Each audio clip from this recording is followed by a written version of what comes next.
मकर तार का खेल कांगना अलल ध्यान दचा के। अब कांगना खेलते हैं ना, जैसे यहाँ एक मोटा बांध दिया, दूसरा मोटा बांध दिया नाड़ा, और कई गांठ ला दे, फिर नो कहेंगे वो देवर खोल लेगा इसने, कांगना खेल रहेंगे ना खुल जा, उबरण के फंड होया करना लंबा चौड़ा सिस्टम। तो परमात्मा कहते हैं अब मकर तार का खेल कांगना, छूट ना जाते हैं, छूट गया वो हार जाएगा। तो उस मकर तार का ऊपर से जब आत्मा यहाँ से चलेगी, परमात्मा कई तरीके से इसको, कहीं किसी स्थान पर किस तरीके से आपने जाना है, तो आप कभी कई बार एक आध बार कभी ध्यान वैसे कुदरती लग जाता है, बैठ जाते हैं, कभी आंखें खुली है तो भी बंद हो जाती हैं, और कई बार ऐसा होगा कि एक मकड़ी के तार जैसा आपको लंबा स्ट्रेट, बहुत उसका कोई और छोर आप नहीं देख सकोगे, ऐसा तार सा नजर आएगा, उसको मकर तार कहते हैं। उसके साथ लग के आत्मा जैसे मकड़ी उस तार को पकड़कर ऊपर चढ़ जाती है, ऐसे वो मकर तार का आपको दिखाई देगा जब चलेगी यहाँ से आत्मा संसार छोड़ के, तो एक मकर तार का मार्ग आपको मिलेगा, उसके साथ चलना, उसको छोड़ना नहीं तो उधर नहीं जाना, नहीं तो मार खा जाएगी। तो ऐसे ही वो कांगड़ा खेलते हैं, जब दोनों और दाव लगा देते हैं, तू खोल गया तो तू हार गया, हारगी, तो ऐसे अपने अपनी जबरदस्ती से उसको पकड़ लेना है उस मकर तार के, उस मकर तार को। मकर तार माने मकड़ी का तार। ऐसा एक रास्ते में आपको ये गाइडलाइन होगी कि इसके साथ साथ चल, भ्रमित ना होना सतलोक जाने के लिए। वो कुछ समय कुछ स्थान तक मकर तार है, उसके बाद फिर परमात्मा का अलग से मार्ग है। सुरत नृत्य है डोली तेरी, बैठ सुन शिखर में जाके, मकर तार का खेल कांगना अल्लल ध्यान दचा के। ओए होए, एक एक वाणी का आधा हिस्सा भी इतना जबरदस्त भर रखा भगवान ने। अब अलल पंख, अलल ध्यान दचा के, एक अलल पक्षी होता है, उसको अनल भी बोलते हैं। अनल, अनल माने वायु, यानी वो आकाश वायु में ही रहता है, ऊपर नीचे नहीं आता। वो अंडे भी ऊपर ही दे देती है वो अलल पक्षी मादा, और उन अंडों को हवा में छोड़ देती है, और ऐसे स्थान पर अंडे देती है, पैदा करती है कि नीचे केले के बन हो, केले के बन। तो केले कैसे फंसे रहा कर, केले के बना बनो आपस में बहुत लंबे लंबे बढ़ जाते हैं। तो वहाँ आकाश से वो अलल पक्षी बहुत लंबा चौड़ा होता है, वो कम से कम भी सैकड़ों फुट लंबा और 50 फुट की चौड़ाई होती है। इतने बड़े बड़े पर होते हैं उसके, बहुत ज़बरदस्त लोहे के तौ की तरह, और पंजे होते हैं जैसे नो चमटिया की तरह, खुर जैसे बहुत ज़बरदस्त नाकुल्ले, बहुत मजबूत, और 4 पैर होते हैं उसके, पक्षी होता। तो वहाँ से अंडे छोड़ देती है भगवान वाला है।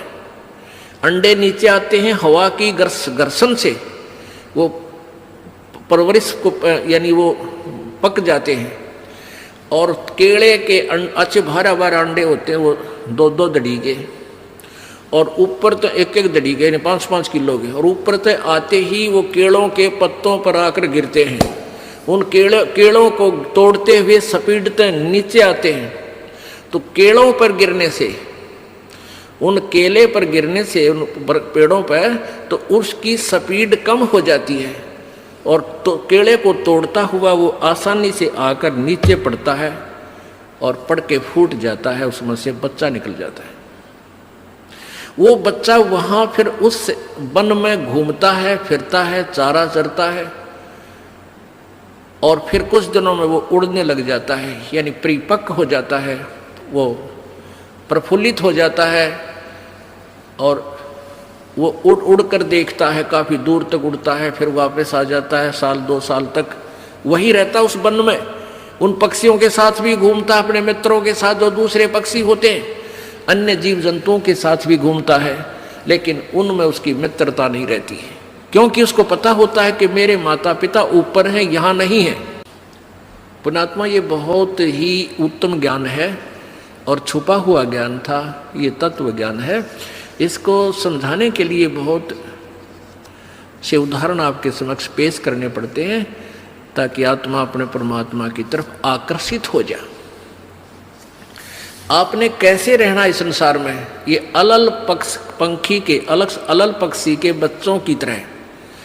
अब वो यहाँ आए, यहाँ आसपास उस वन में पक्षी पशुओं के साथ रह रहे हैं, लेकिन उन एक पल भी वहाँ जाने को नहीं बोलते कि एक बार हम उड़न जोगे हो जावा, उसी दिन भाग जावांगे यहाँ से, हम जवान हो जावें तो उसी से में चल पड़ेंगे।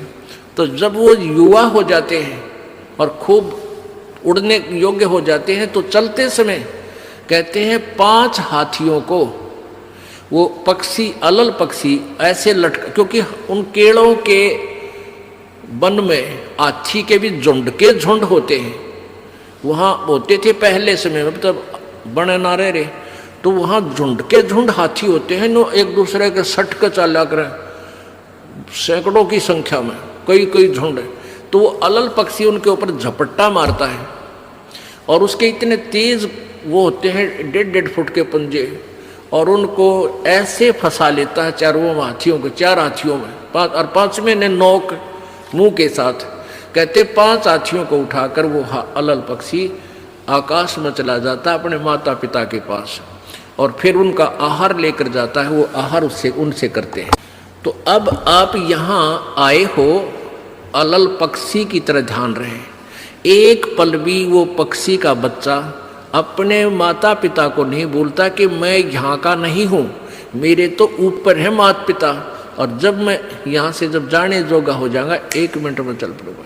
तो आप उस अलल पक्षी के बच्चे की तरह यहाँ अब तैयार हो, अच्छी खुराक खाओ राम नाम की, और मजबूत हो जाओ, और चलते समय इस राम नाम की कमाई लेकर ऊपर चलेंगे।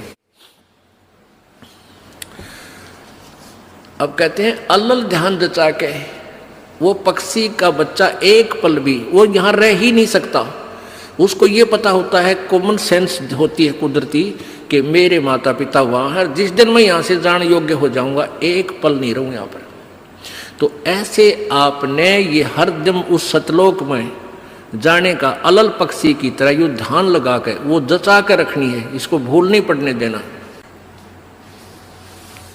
मकर तार का खेल कांगना अलल ध्यान जचा के, और बैठ विश्वास सेज बिछा के,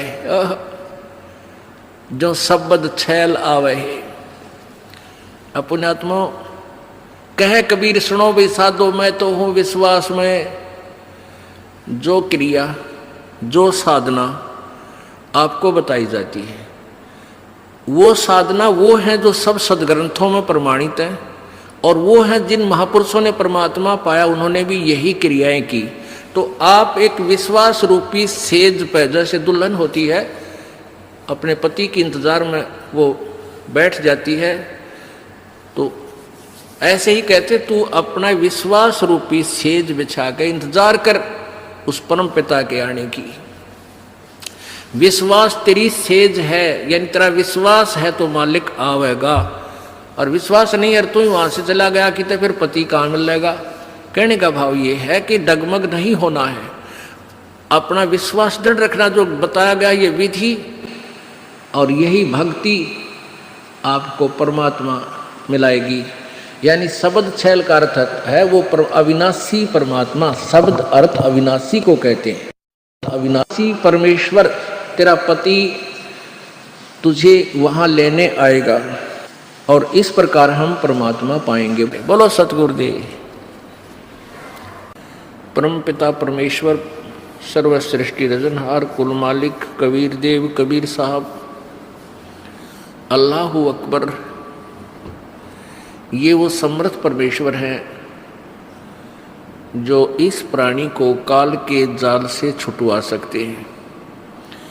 ये वो समर्थ परमेश्वर हैं। अगर आप ये वीडियो YouTube पर देख रहे हैं तो हमारे चैनल को सब्सक्राइब करें और बेल आइकन को दबाना ना भूलें।